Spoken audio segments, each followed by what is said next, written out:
ایک سوال ہے کہ حضور اس پر آپ کیا مشورہ دیں گے کہ کئی لوگ کمانا چاہتے ہیں، یعنی کہ مہنگائی بہت ہو گئی، خرچے بہت ہو گئے اور مہنگائی بڑھتی چلی جا رہی ہے، تو ایک غریب آدمی یا مڈل کلاس یا لوئر مڈل کلاس یا چلیں پیسہ بھی زیادہ ہے لیکن ڈبل ڈیوٹی کرنا بہت زیادہ، مقصد یہاں بھی، تو ایسا کرنا کیا مناسب ہے یا ان کو کیا مشورہ دیں گے آپ؟ بندے کے پاس اگر اتنا ہے کہ اس وقت گزارا ہو رہا ہے ٹھیک ہے، اور بالکل یہ سکون کے ساتھ اپنی زندگی گزار رہا ہے تو پھر ڈبل ڈیوٹی نہ کرے۔ ماشاء اللہ۔ اب دیکھیں کہ یہ کما رہا ہے کس کے لیے؟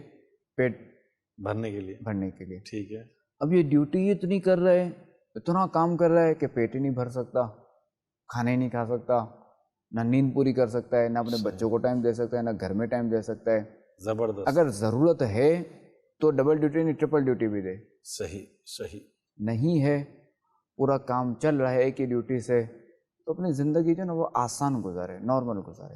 بعض اوقات کیا کہیں گے، صبر، شکر، توکل، اب اس پہ بیانات تو کرتے ہیں لیکن آپ لوگ کہتے ہیں کر تو رہیں، صبر شکر کر تو رہیں، تو اس سے متعلق کیا فرمائیں گے آپ؟ اب بس وہی زبان کی نوک تک نہ ہو صبر و شکر، حقیقت میں ہو، حقیقت میں ظاہر بھی ہو۔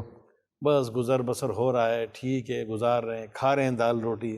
کیونکہ دال روٹی بھی اگر کھا رہے ہیں اور سکون کی زندگی ہے نا تو زبردست، سبحان اللہ، اور اگر زبردست ہے نا مٹن بریانی کھا رہے ہیں صحیح، مگر زندگی میں سکون نہیں ہے کیا تو پھر بات، آزمائش ہے۔ ہمارے یہاں جو ہے نا بعض اوقات ناشکری والے جملے کہے جاتے ہیں، صحیح، یعنی بندہ فراخ دست ہوتا ہے پھر بھی کہتا ہے بس میں تنگ دست ہوں یا آزمائش میں ہوں، یوں ہوں، پھر واقعی ہو جاتا ہے بعض اوقات۔ ہو جاتا ہے نا، ایسا دیکھا ہے بعض اوقات کہ خوش و خرم ہوتے ہیں، اتنا مال ہوتا ہے، سب کچھ ہوتا ہے، اور پھر جب یہ ایک ہی یہ کرتے ہیں نا لوگوں کے سامنے بس اتنا کا وہ کرنے کے لیے، پھر یہ چکرا جب پھرتا ہے نا پھر اپنے آپ کو سنبھال نہیں پاتا۔ اللہ، تو اللہ کا شکر ادا کرنا اللہ چاہیے۔ کا شکر ادا کرنا چاہیے۔